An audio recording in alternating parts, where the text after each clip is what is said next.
Sebelumnya, Assalamualaikum warahmatullahi wabarakatuh. Selamat datang kembali, selamat berjumpa kembali di pembelajaran daring online kita untuk pertemuan keempat. Di pertemuan kali ini, kita akan coba bahas mengenai soal ujian nasional atau soal UNBK tahun pelajaran 2018-2019. Jadi di sini saya punya soal geografi tahun kemarin. Ya, di sini Senin 8 April 2019.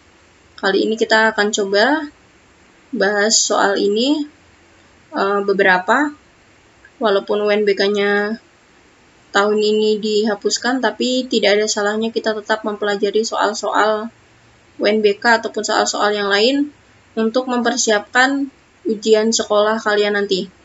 Harapannya mudah-mudahan nanti hasil ujian sekolahnya bisa mendapatkan nilai yang bagus-bagus, sehingga lulus dengan hasil yang memuaskan. Baiklah, langsung saja kita bahas. Di sini soal pertama adalah soal yang berkaitan dengan konsep geografi. Oke, di sini ada konsep geografi. Ingat, konsep geografi itu ada 10. Ada 10 konsep yang harus kalian hafalkan dan harus kalian pahami. Nah, dari option jawabannya di sini saja kita sudah bisa buang satu option jawaban yang jelas tidak mungkin dan salah, yaitu di bagian ke B. Interrelasi itu bukan konsep geografi. Interrelasi itu masuknya adalah prinsip geografi. Nah, ada 4 prinsip itu. Distribusi, interrelasi, deskripsi, dan korologi. Nah, ini tuh prinsip, tidak ada konsep. Konsep interrelasi itu tidak ada. Sekarang kita coba bahas soalnya.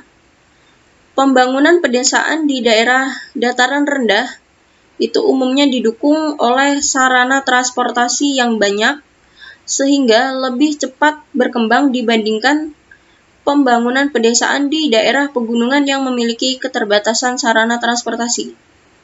Berarti konsep geografi yang erat kaitannya dengan fenomena tersebut adalah konsep apa? Nah, kita lihat satu-satu. Di sini ada konsep aglomerasi. Aglomerasi itu adalah satu pemusatan kegiatan. Misalkan kegiatan industri itu terpusat di kawasan-kawasan seperti Cikarang, kayak gitu. Itu namanya pemusatan suatu kegiatan. Jadi kegiatannya itu biasanya terjadi di daerah mana gitu. Itu namanya aglomerasi. Kemudian di soal ini tidak ada yang berkaitan dengan pemusatan kegiatan. Di sini tuh justru membahasnya tentang berkaitan dengan ini, kata kuncinya nih, sarana transportasi. Sarana transportasi banyak, maka pembangunannya atau daerahnya cepat berkembang. Kalau sarana transportasinya terbatas, maka daerahnya akan sulit berkembang, kan kayak gitu. Jadi ini bukan. Kemudian nilai kegunaan itu artinya ya nilai guna dari suatu wilayah. Jadi wilayah tersebut dimanfaatkan untuk apa gitu. Misalkan daerah pegunungan digunakan untuk perkebunan, atau daerah pantai karena pemandangannya indah maka digunakan untuk objek wisata. Nah, itu namanya nilai kegunaan. Ini juga bukan.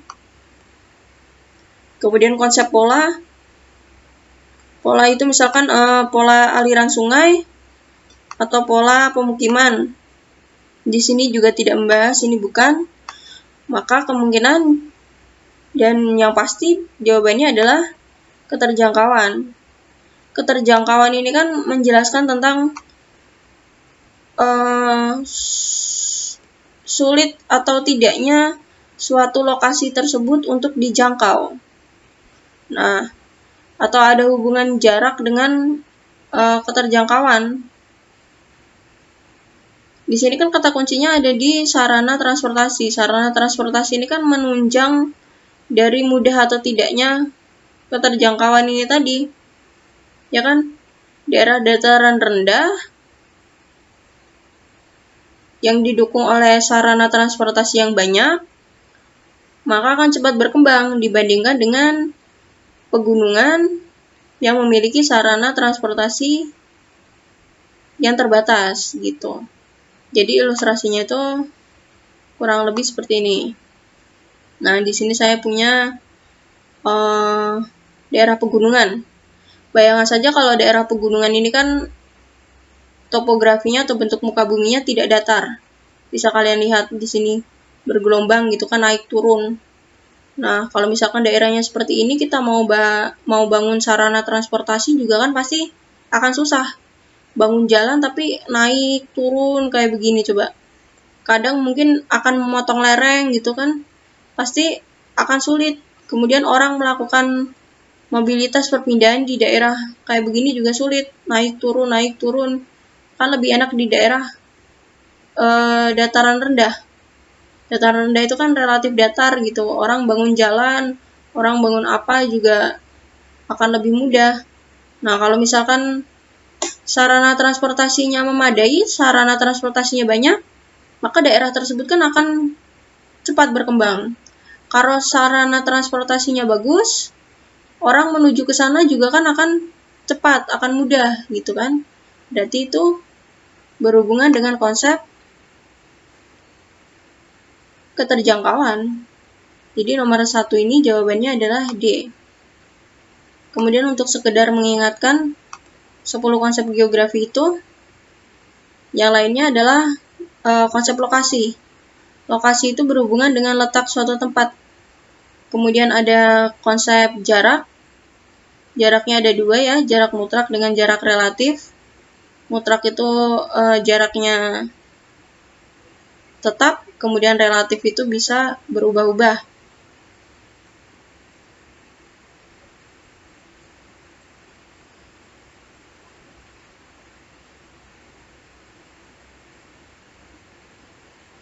Misalnya saya punya ilustrasinya di sini.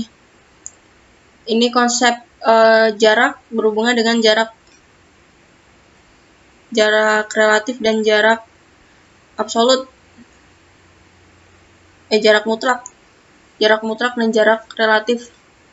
Jadi kalau jarak mutlak itu jaraknya tetap, jadi dipengaruhi oleh atau biasanya menggunakan satuan panjang.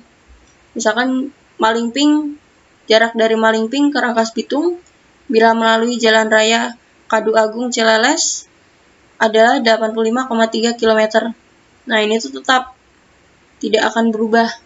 Kemudian kalau yang relatif adalah jarak dari Malingping ke Rangkas Bitung adalah 2 jam 21 menit. Nah, waktu ini relatif, bisa berubah. Bisa lebih cepat, bisa lebih lambat, tergantung dari situasi dan kondisi, tergantung dari kecepatan ketika kita mengendarainya menuju ke Rangkas Bitung nanti berapa kilometer per jam gitu. Kemudian konsep geografi yang lain, keterjangkauan tadi sudah, pola, aglomerasi itu pemusatan atau pengelompokan suatu kegiatan. Ketujuh adalah nilai guna. Nilai guna itu membahas tentang kegunaan atau manfaat dari suatu wilayah. Misalkan daerah pegunungan digunakan untuk perkebunan, kayak gitu.